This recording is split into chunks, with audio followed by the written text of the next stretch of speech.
Japan has always been a land full of mystery and mystique. This is seen especially in its culture of death. Although things have changed over the past few years, in the past, the Japanese and their culture view of death made the particular subject a taboo. People tried their best to avoid using the word death to the point that they even refused to use the word shi, which means number 4, because its pronunciation is too close to the word death. However, in this presentation, we will learn how Japanese approach towards death has changed, giving a 360-degree turn. We will focus on the 4 factors known as death denial, attitudes towards death, suicide, and their coping mechanism. Attitude towards death. In the Japanese culture, it is important to divide the attitude towards death into 3 different groups or ideas. Because death is considered a spiritual topic, these 3 different groups and or ideas are religious-based. First, we have the Shinto attitude. Second, we have the Buddhist attitude. And finally, we have the Christian attitude towards death.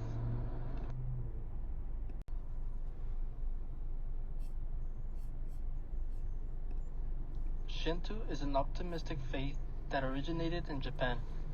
Shintoism is the belief that being pure and clean surpasses any other need on earth.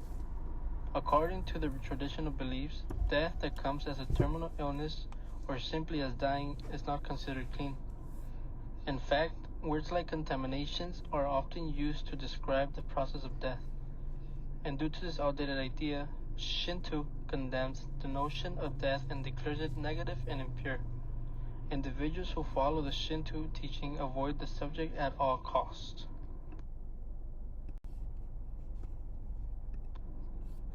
Although more than 88 million Japanese citizens declare Shinto as their official religion, this is a declaration that alters as individuals reach older age. In fact, in Japan, it is common to say that you are born a Shinto, but you die a Buddhist. The Buddhist attitude towards death is one that considers death a natural process and something that is part of life. According to Buddhist beliefs, life continues after death as we are reborn. The Buddhist attitude of death is open to conversations about end-of-life decisions, including funeral preferences and estate resolution.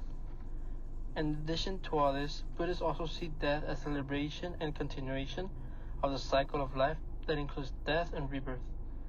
Buddhists believe in the idea of shikara ganai, which literally means it cannot be helped. There is no one to blame or to make responsible. This idea embodies a concept of resigned acceptance of an impossible situation. Finally, we have the Christian attitude towards death. Although less than 2 million Japanese subscribe to this religion, it is important to make note of it. The Christian attitude of death is similar to the Buddhist. Death is not the end of our existence. There is an afterlife and a reincarnation. Death denial. As I mentioned in the introduction, death used to be a taboo topic in Japan. In fact, the traditional Shinto religion still prohibits the mention of this word, but as more and more Japanese citizens find their way to the Buddhist religion, death denial is seen less and less.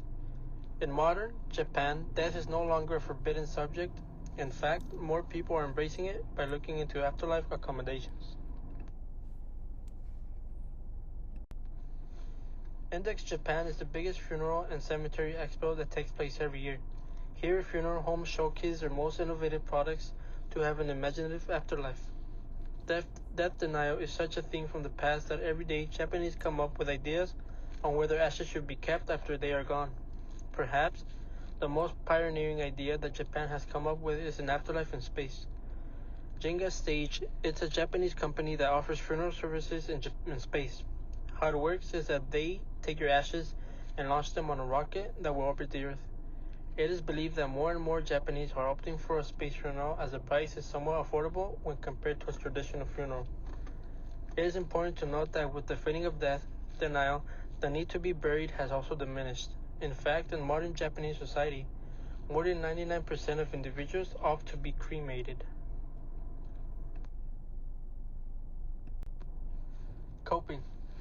A death is always a painful goodbye. However, in Japan, death is seen as a natural experience.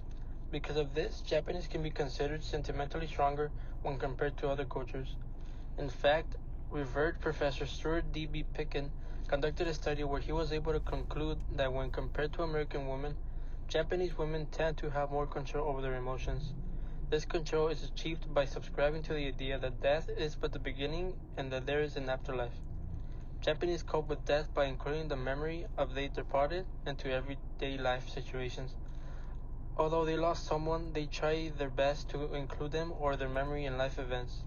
Positive coping in Japan is also achieved by turning the memory of a departed into a highly respected ancestor. After someone has passed, their portrait is always kept in the home and is revered daily. In addition to this, Japanese follow the Shinku Nichi. This idea explains that you have 49 days to mourn. In those 49 days, you get to bury your departed, cry for them, but at the end of the 49 days, you must bury their ashes on the family grave and move on. Suicide. Historically, Japan employs a tolerant attitude towards suicides. In fact, in some cases, suicide is considered honorable. A great example of an honorable suicide was seen in the ancient samurai culture when the warriors were encouraged to commit suicide to avoid living in shame after a defeat in battle. During World War II, suicide was also encouraged by the Empire of Japan as an alternative to being captured. Kamizaki units, which were essentially suicide pilots, were encouraged to crash their aircraft against Allied forces and die with the explosion. In modern times, suicide in Japan is still considered morally acceptable. The statistics show that every day an average of 70 people take their lives. The reason behind suicide vary, but it is believed that mental problems, overwork, and the poor economy play a big factor. Suicide in Japan is so common that the country even has suicide hotspots. One such site is Akohara, a forest located on the base of Mount Fuji. It is estimated that every year between 30 to 100 people commit suicide.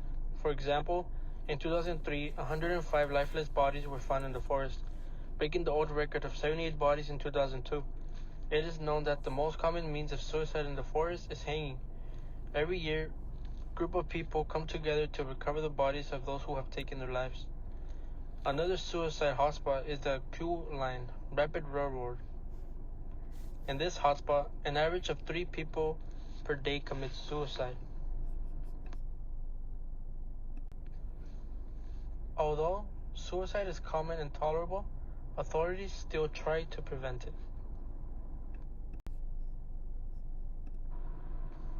Japan has a lifeline that individuals can call 24/7 and ask for help if they have any suicidal thoughts.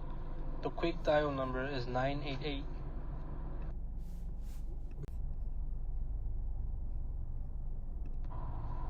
In conclusion, death and dying is engraved in Japanese culture. This is a reality that Japanese citizens do not shy from. They embrace it and live knowing that its survival is inevitable.